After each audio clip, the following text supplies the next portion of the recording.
الحمد للہ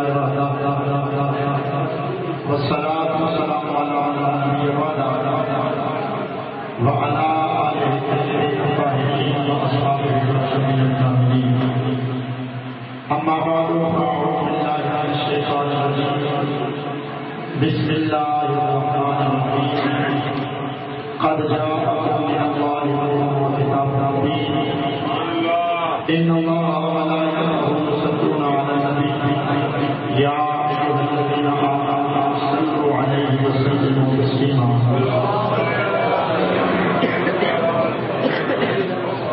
ایک مرتبہ محبت کے ساتھ سرکار کا اعلان ہے. درود و سلام کا نظارہ پیش کیجیے. صلی اللہ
سے کہہ دو سبحان اللہ.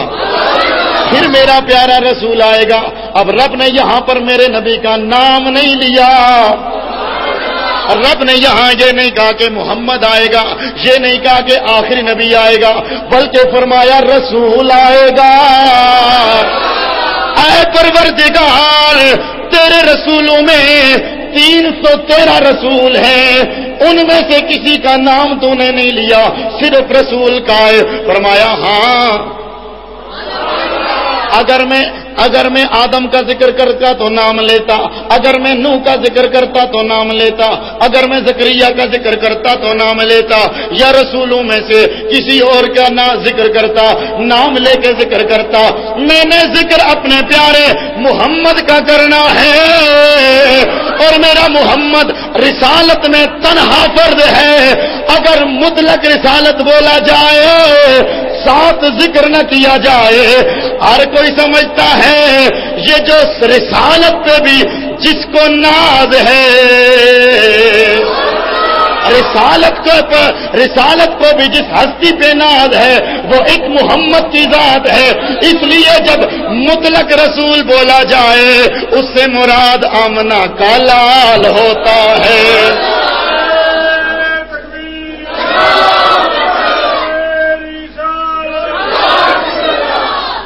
اور یہاں میں ایک ضمناً بات کہہ دوں، یہاں میں ایک ضمناً بات عرض کرتا چلوں.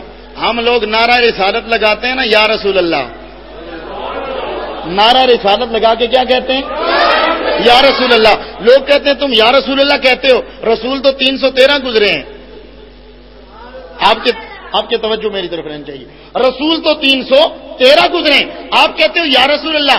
کیا پتہ چل رہا ہے کہ کس رسول کو بلاتے ہو؟ اونچا بول سنا. کیا پتہ چلتا ہے کہ کس رسول کو بلاتے ہو؟ اور پتہ ہے کہتے کیا ہے؟ ہم نعرہ رسالت کے جواب میں محمد رسول اللہ کہتے ہیں، جس سے پتہ چلتا ہے کہ ہم بلاتے ہیں اپنے رسول کو، اور تم یا رسول اللہ کہتے ہو. کیا پتہ کس کو بلاتے ہو؟ میں نے کہا یہ میرے رب کی سنت ہے، جب میرے نبی کی رسالت کا ذکر کرتا ہے 7 نام لینے کی ضرورت نہیں پڑتی، مطلق رسالت کا ذکر کر کے رب ذکر کرتا ہے، جس سے پتہ یہ چلتا ہے جب مطلق رسالت کا ذکر کیا جائے ذہن کسی اور طرف جاتا ہی نہیں، ذہن صرف ذات مصطفیٰ کی طرف جاتا ہے.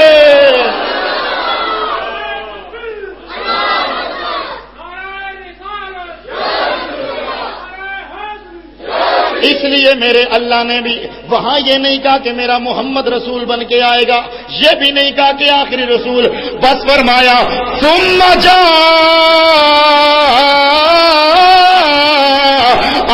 رسول، اور میرا شان والا رسول تمہارے پاس آئے گا. دنیا ہم سے پوچھتی ہے میلاد نبی کی تاریخ، میلاد نبی کی جناب والا شرعی حیثیت کیا ہے اور اس کی تاریخ کب سے ہے؟ میں نے کہا ابھی انسانیت پیدا ہی نہیں ہوئی، رب نے میرے نبی کا میلاد منا کے بتایا، اور میلاد کی تاریخ کو ہم رقم کر رہے ہیں اور تمہیں بتا رہے ہیں ہم نے عرش پہ محفل میلاد سجائی ہے، تم فرش پہ سجا لیا کرو.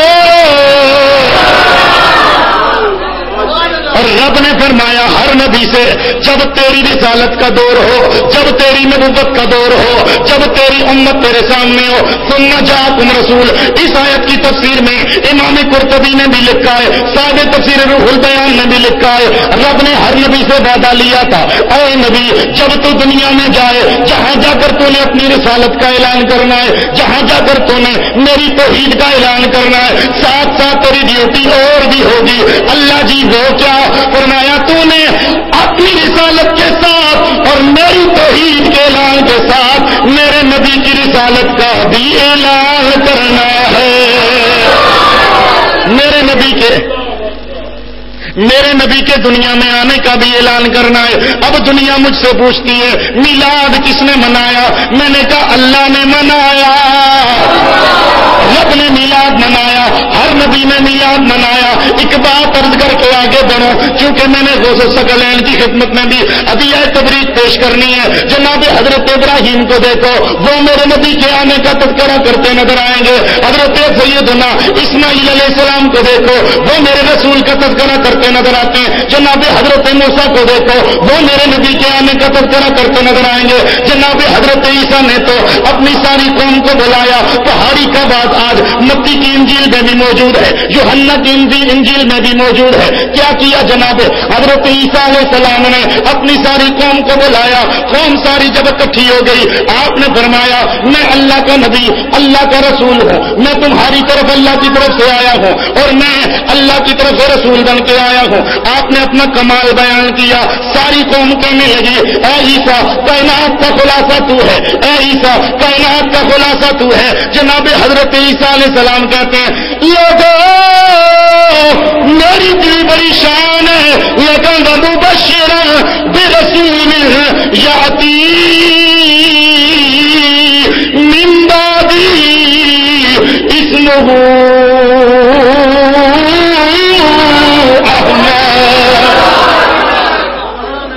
میری بھی بڑی شان ہے، پر میں تمہیں بتاتا ہوں کائنات کا خلاصہ جو آنے والا ہے اس کا نام احمد ہے، اس کا نام احمد ہے. اور جناب حضرت عیسیٰ کیا عرض کر، جناب عیسیٰ کیا کہتے ہیں لوگوں میری بھی تم نے شان دیکھی ہے کہ میں بیماروں کو ہاتھ لگا دوں وہ تندرست ہو جاتے ہیں، نابینوں کے زاکوں پہ ہاتھ رکھوں اللہ انہیں بینائی دیتا ہے، میں مردوں کو بھی زندہ کر لیتا ہوں، میں پرندے بھی بنا لیتا ہوں. میری یہ شان ہے، لیکن جو کائنات کا خلاصہ احمد آنے مجھے اس کے جوتوں کے تسمے باندھنے کا موقع ملے میں اسے اپنی سعادت سمجھوں گا.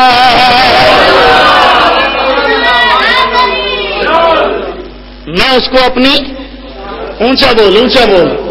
یہی بات جب حسن رضا بریلوی نے دیکھی تو آپ فرمانے لگے جو سر پہ رکھنے کو مل جائے نال پاک حضور. پیار سے کہہ دو سبحان اللہ. اور جو سر پہ رکھنے کو علامہ صابری صاحب نے ماتھے پہ سجایا ہوا ہے.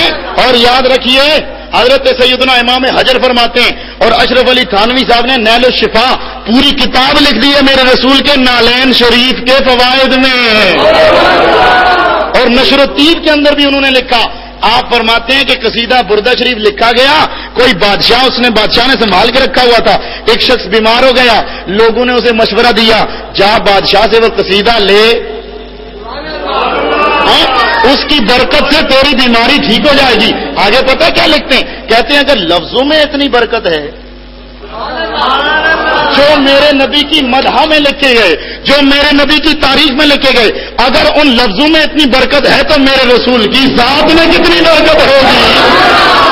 اور پھر کہتے ہیں کہ رسول اللہ کا جو نال پاک ہے اس کا جو نقش ہے فرماتے ہیں اس میں اللہ نے بڑی برکتیں رکھی ہیں. امام ابن حجر فرماتے ہیں لوگوں یہ نقش جس گھر میں ہوگا آگ نہیں لگے گی, چوری نہیں ہوگی, ڈاکہ نہیں پڑے گا. کہا جس کشتی میں ہو وہ کشتی طوفان میں غرق نہیں ہوگی.